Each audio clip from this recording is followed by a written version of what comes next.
2. Introduction. In the previous modules, we had focused on relatively basic ways of learning. We studied classical conditioning that occurs through the formation of associations, Module 3, and operant conditioning, in which behavior changes as a result of rewarding or punishing consequences, Module 3.1 and 3.2. In both the types of learning, we emphasized the relationship between stimuli and responses, and avoided making reference to the organism that was playing a part in the learning processes. To understand this better, let us go back to the learning theorists once again.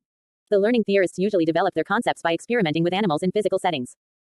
In their experiments, they created contrived situations and watched how animals ran through mazes, solved puzzle boxes, and pressed levers in Skinner boxes. It is important to note that these situations were not subtle.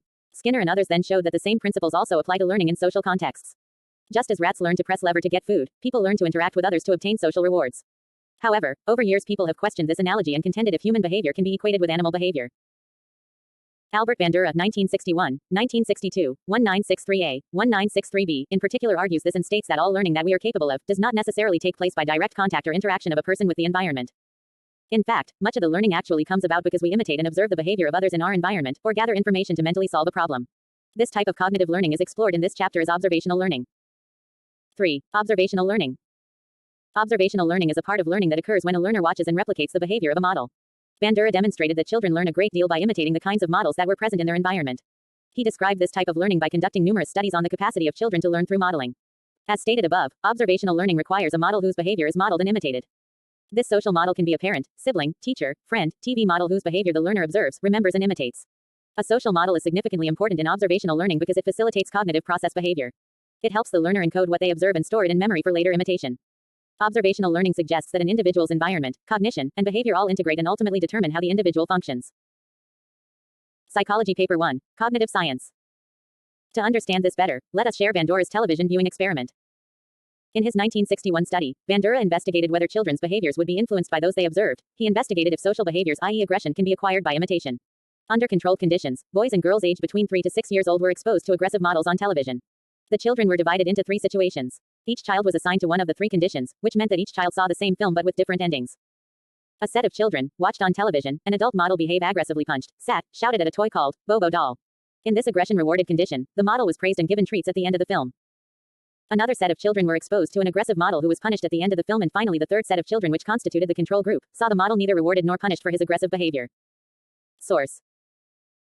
Figure 1. Children who watched models behave aggressively with the Bobo doll later imitated specific acts of aggression and took out aggression on the Bobo doll. Immediately after the film, each child was escorted into a room with a Bobo doll and other toys. The experimenters observed the child through a one-way mirror and noted the child's aggressive behavior on the doll. The results of the study indicated that children imitated the violent behavior of adults.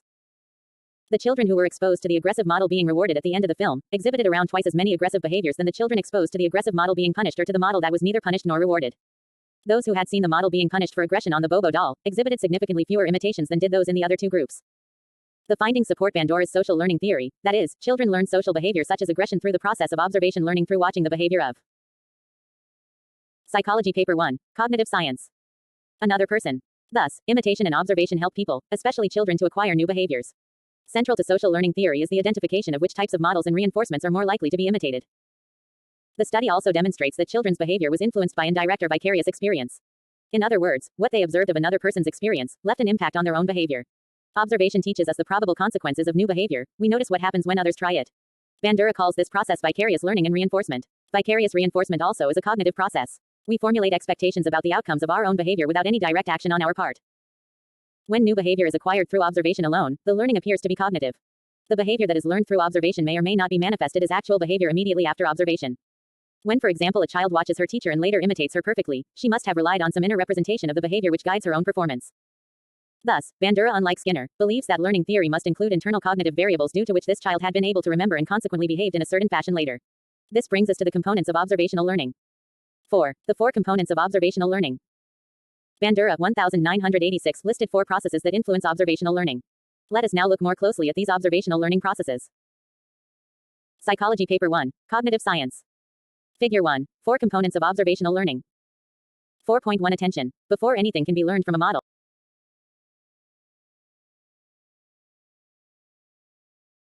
4.1 Attention. Before anything can be learned from a model, the model must be attended to.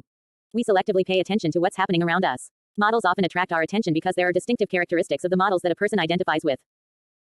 Research demonstrates that those models will be attended to more often who are similar to the observer, i.e. same sex, age, are respected, have high status, success, prestige and power, competence and are attractive. Bandura, 1971, page .17. Television is particularly successful in presenting models with engaging characteristics and influences as Bandura, 1977, page .25. 4.2 Retention. For information gained from observation to be useful, it must be retained. Observers must not only recognize the observed behavior but also remember it at some later time. Since at times we imitate models sometimes after we have observed them, we must have ways of remembering their actions in symbolic form. Bandura states that there are retentional processes in which information is stored symbolically in two ways: imaginally, often visual, and verbally. Once information is cognitively stored, it can be retrieved long after the observational behavior has taken place. This process depends on the observer's ability to structure the information in an easily remembered form or to mentally or physically rehearse the model's actions. 4.3 Motor reproduction processes. To reproduce behavior accurately, the person must have the necessary motor skills, i.e. the observer must be physically and intellectually capable of producing the act. Motor and behavioral skills will determine what has been learned cognitively and will be translated into performance. A person may watch monkeys sway from tree to tree by using their tails, but despite learning it cognitively, it cannot be translated into action. One needs to possess the necessary motor apparatus to make certain responses possible. For example, a child may watch his father or a circus juggler use saw and juggle respectively but cannot imitate these actions on account of lack of physical strength and skill. Bandura maintains that in case one possesses the physical apparatus to make appropriate responses, then there is a period of cognitive rehearsal, where the model compares his actions and behaviors against their cognitive representation of the modeled experience. Any discrepancies between one's own behavior and the memory of the model's behavior triggers corrective action that creates a feedback loop, which can be used gradually to match one's behavior with that of a model by utilizing self-observation and self-correction. 4. Components of observational learning. Attention, retention, motor reproduction. Processes. Reinforcement. And motivation. Psychology Paper 1. Cognitive Science. 4.4 Reinforcement and motivation. In Bandura's theory, reinforcement creates an expectation in observers that if they act like a model who has been seen being reinforced for certain activities, they will be reinforced also. It also acts for translating learning into performance. The motivational processes provide a motive for utilizing what has been learned. However, one may observe a model and thereby acquire new knowledge but may or may not perform the responses. For example, a boy may hear and learn some abusive words from adults, say a neighbor, but may not use them himself. Since we imitate others if we are likely to gain rewards for that performance, if the boy sees this adult getting rewarded for using abusive language, he may imitate him. But if he sees him getting punished, he is less likely to imitate him. According to Bandura, an observer may simply observe the consequences of the behavior of others, storing the information symbolically and utilizing them when it is advantageous to do so. This is vicarious learning or reinforcement. Here, Bandura departs from the reinforcement theorists in the use of reinforcement and punishment. For him, not just actual reinforcements and punishments but also information on anticipated consequences can also determine behavior. 5. Observational learning compared to imitation. In the text above, you may feel that imitation and observational learning can be used interchangeably. However, Bandura made a distinction between the two concepts. To understand this better, let us take an example. Suppose you drive down a street and the car in front of you hits a pothole.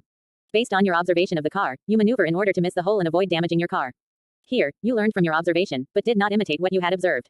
What you learned, according to Bandura, was the information, which was cognitively processed. This information and consequently observational learning is much more complex than imitation, which ordinarily involves mimicking another person's action. Human action is complex, and to understand it fully, we have to understand the person, the environment and the person's behavior itself in totality. The next section explores how Bandura understands the same through reciprocal determinism. 6. Reciprocal determinism. According to Bandura, the person, the environment and the person's behavior all interact to produce the person's subsequent behavior. Bandura, 1986, page .24, summarizes this three-way interaction as follows. Psychology Paper 1. Cognitive Science. In the above figure, P is the person, E is the environment and B is the person's behavior. This is referred to as reciprocal determinism. It can be inferred from this that behavior influences the person and the environment and the person influence the behavior. To say simply, how we act on the environment influences us, and the environment through reinforcements and punishments determine how we behave. Bandura, 1977, further states that behaviors of individuals also create environments. But Bandura maintained that any one of these components may be more influential at any given time. For example, a loud noise in the environment may momentarily have the greatest impact on a person's behavior. Reciprocal determinism will help understand how Bandura's observational learning may be applied to real-life situations. 7. Application. According to Bandura, we imitate and learn through observation. Especially children can acquire a lot of behaviors through imitation and observational learning. Bandura's model thus is important to understand the contribution of modeling, imitation, observational learning in child rearing and education. As demonstrated by the television viewing and learning of aggression by children experiment, children imitate and learn by observing role models. Hence, during socialization, children can be taught to avoid inappropriate behaviors and engage in pro-social behaviors. For appropriate behaviors, they can be given rewards and reinforcements, and for inappropriate behaviors, punishments can be an option. Since children observe reinforcements and punishments associated with different behaviors, giving consistent reinforcements and punishments help them decide what is expected of them. Sensitive modeling. Modeling can have several effects on observers. New responses can be acquired by watching a model being reinforced for certain actions. The theory helps us understand the role of sensitive modeling in front of children. Children tend to imitate the most powerful models in their environment. They learn sex roles through observing models such as parents, teachers, elder siblings, playmates, and so forth. As also demonstrated by the study of children and television viewing, media images leave long-lasting impacts on children. Hence, what images are portrayed in media, television, films, and newspapers leaves a strong influence on children and even adults. Psychology Paper 1. Cognitive Science. If models engage in acts of smoking, drinking, and aggression, and they are rewarded for such acts, children will tend to believe that such acts bring favorable rewards and hence must be adopted. On the contrary, if such acts are discouraged through punishments, children will code them as unfavorable and avoid themselves engaging in the same. They can be encouraged for pro-social behaviors through modeling. If the models practice what they preach, children and adults find them more believable and worthy of trust. Moral conduct of models are internalized by children who make these their own standards of good behavior. Similarly, Bandora's theory can guide teachers to model skills such as problem-solving strategies, moral codes, performance standards to their students. Teachers' feedbacks in form of praise and criticisms form basis for evaluation of self-efficacy, and hence teachers need to be careful in providing feedbacks. She may encourage students for their efforts and achievement of sub-goals so that they put in efforts. Their performance, behavior, and environment become key factors in helping them evaluate themselves, which is elaborated further in the next sections. Self-regulation of behavior. Humans learn performance standards, along with many other things, from direct and vicarious experiences. These performance standards form the basis of self-evaluations. These standards arise from one's direct experience of praise and positive reinforcements of other kinds, or they may also arise by vicariously observing those behaviors for which others have been reinforced. A person may thus learn to place high value of behaviors that bring effective and desired rewards. This leads them to perform in certain fashion and also evaluate oneself on that performance. Bandura believed that intrinsic reinforcement and motivation that comes from self-evaluation is much more influential than extrinsic reinforcement and motivation given by others. Performances are partly governed by self-reinforcements, the evaluations we make of our own behaviors, and anticipated self-reactions. These are dependent on one's internalized standards of performance and conduct and by perceived self-efficacy. Each person perceives one's self-efficacy and sets performance goals in tandem with it. If a person's performance in a given situation meets or exceeds one's standards, the person will evaluate it positively. However, if one falls short of one's standards, then it will be evaluated negatively. These internalized performance standards or perceived self-efficacy plays an important role in self-regulated behavior.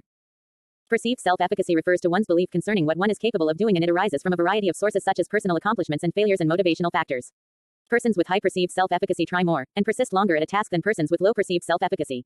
Beliefs that people have about themselves guide their sense of pride, self-worth, and self-satisfaction. However, it is not necessary that one's perceived self-efficacy may correspond completely with one's real efficacy. 6. Cognition and conditioning. Bandora's theory later became popular as the social cognitive theory. He recognized humans as unique, dynamic, information processing, problem-solving social organisms. Whether we learn through direct experience or through vicarious learning, we do so in social settings involving other people. We develop our cognitions, including our standards of performance and for moral judgment, on the basis of our observations and interaction with other people. Bandura 1999 emphasized that human agency, conscious planning, and intentional execution of actions influence. Psychology Paper 1. Cognitive Science. Future events. Humans are characterized by intentionality and forethought. Intentionality involves planning a course of action for some specific purpose, and forethought entails anticipating the consequences of our intentions. Thus, social cognitive theory does not support conditioning people and recognizes the key role played by their cognition in social situations. 9. Summary. Observational learning occurs when a learner watches and replicates the behavior of a model. Bandura states that learning actually comes about by imitation, observation of the behavior of others in our environment, and because we gather this information to mentally solve a problem. Imitation and observational learning help individuals acquire new behaviors. Observational learning involves attention, retention, motor and behavioral abilities, and reinforcements and motivation. An individual's environment, cognition, and behavior all integrate and ultimately determine how an individual functions. Social learning theory helps understand which types of models and reinforcements are more likely to be imitated. Observation of another person's experience leaves an impact on our own behavior. This learning by indirect experience is called vicarious learning. Reciprocal determinism means that the person, the environment, and the person's behavior all interact to produce the person's subsequent behavior. Psychology